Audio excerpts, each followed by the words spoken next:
Vanessa is the Coastal Training Program Coordinator at the Jacques Cousteau National Estuary Research Reserve. So we're very fortunate to have something like that in our backyard to provide knowledge, but also as a real reserve that takes care of the beauty of nature. So without anything further, I'm just going to turn things over to Vanessa. And good morning, everybody. So the idea behind this presentation is really that whether you're here, just for a weekend each summer or all year round, flooding impacts everybody. So today, I hope you'll get a better understanding of why flooding happens and also how you can minimize its impacts. So you know your flood risk, you've prepared your home. How can you prepare yourself? Everybody should have a plan for what to do, where to go, and what you need if there's a flood.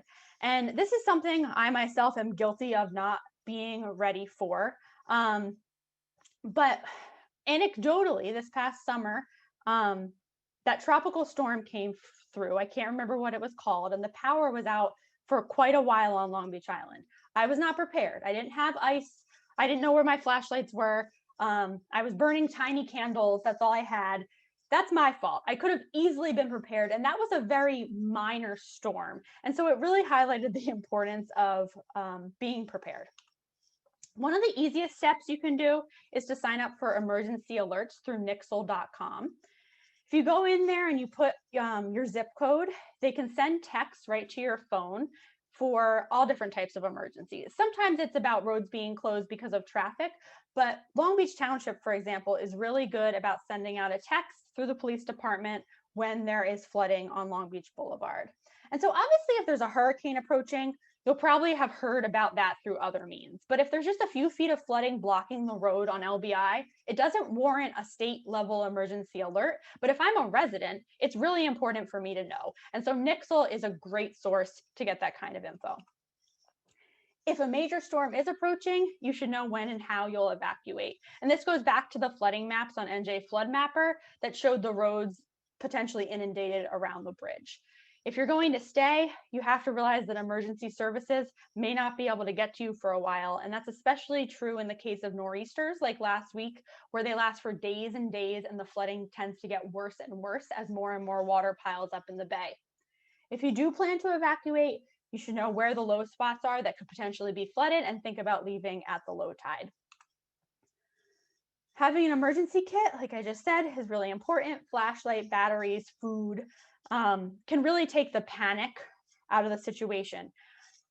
We all remember the days early in COVID when the supermarket shelves looked like this, and they tend to look like that when a hurricane is coming too. You're much better off if you get your supplies at the beginning of hurricane season and have them all throughout the year to use.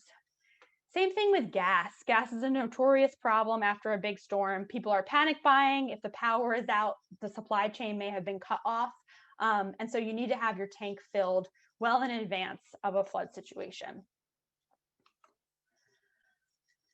In another vein, another thing to think about is obtaining flood insurance. All of Long Beach Island is within a high-risk flood zone. You can get flood insurance through a private policy, like your homeowner's insurance, but note that homeowner's insurance generally does not cover flooding.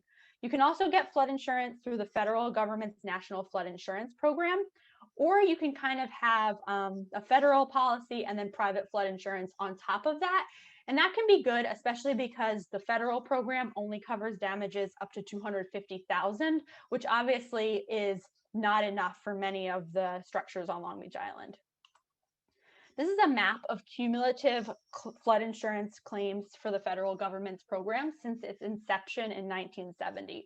You can see that we live in the deep, dark blue section for claims, and that is because of things like Sandy and the nor'easters that we get, where flooding just happens again and again and again. To be eligible for the federal National Flood Insurance Program, your community does have to have certain regulations in place, which the communities on LBI do. It's things that require building regulations or land use rules that are designed to prevent and minimize flooding. And so the idea is that everyone is kind of doing their part to prevent flood damage, and then the federal government is chipping in to cover the damage if it does happen. This is the official website of the National Flood Insurance Program, floodsmart.gov. You can go on there, you go to New Jersey, and you can get a list of flood insurance providers through which you can either get private insurance or federal insurance. So finally, my last thing about what you can do about coastal flooding is to actually get involved in actions. One way is to volunteer with organizations that do projects to protect and restore our natural areas. Things like dunes and oyster reefs are actively involved in buffering our developed areas from flooding, and you can get involved in these projects, whether it's a dune planting, this is on Island Beach State Park, or installing oyster reefs. This is a project down by the Delaware Bayshore by the American Littoral Society. And these are some volunteers installing oyster castles at Mordecai Island, which is just off Beach Haven. So all of these organizations have opportunities for you to get involved. Another way to get involved is to make your voice heard at the state level. The state right now is updating its regulations to integrate sea level rise through something called the New Jersey Pact effort. It stands for Protecting Against Climate Change Threats. If you go to this website, you can put whatever comments you like about it, basically. So I would say go in and say what you want to say if you have something to offer them. And then also you can sign up to keep up to date on the climate change work that the state government is doing. If you go to this website, you can sign up for their listserv and you'll get updates about their climate change resilience plan and that coastal resilience plan.